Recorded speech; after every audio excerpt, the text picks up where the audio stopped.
दौरे पर आए हैं पहले? अब पहले भी आए थे, अब भी आएंगे, बाद में भी आएंगे, क्योंकि छत्तीसगढ़ प्राणों से प्यारा है।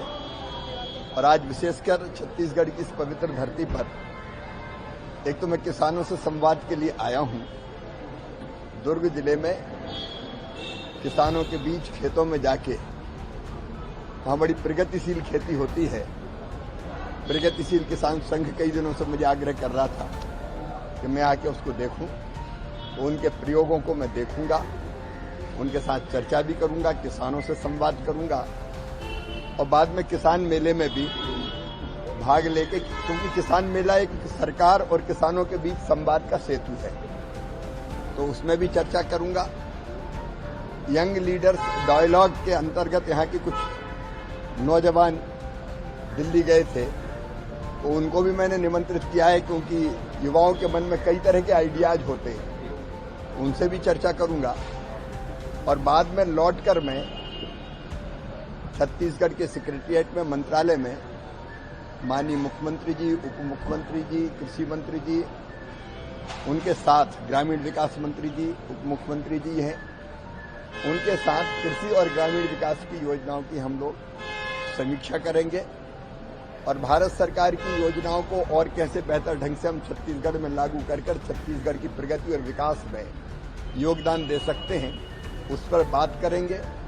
छत्तीसगढ़ की कृषि का एक रोड मैप राज्य सरकार और भारत सरकार दोनों मिलकर बनाएंगे। अभी भी यहाँ खेती में जो प्रगति हो रही है, मैं उसके लिए सरकार को बहुत बधाई देता हूँ। ग्रामीण विकास के क्षेत्र में अद्भुत काम छत्तीसगढ़ में हुआ है।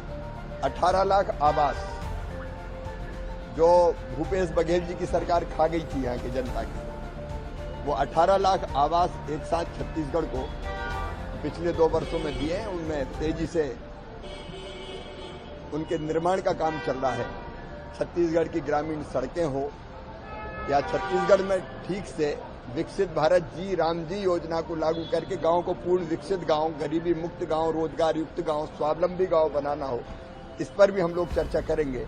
आज का पूरा दिन समर्पित है छत्तीसगढ़ की जनता के लिए, यहाँ की खेती के लिए, यहाँ ग्रामीण विकास के लिए। बजट पेश होने वाला है सर, किस तरह से रहने वाला है बजट? किसानों के लिए, जो आम जनता उसके लिए किस तरह से रहने वाला है? प्रधानमंत्री श्रीमान नरेंद्र मोदी जी के नेतृत्व में एक वैभवशाली, गौरवशाली, संपन्न, समृद्ध, शक्तिशाली, विकसित और आत्मनिर्भर भारत का निर्माण हो रहा है। ये बजट उसको और गति देगा।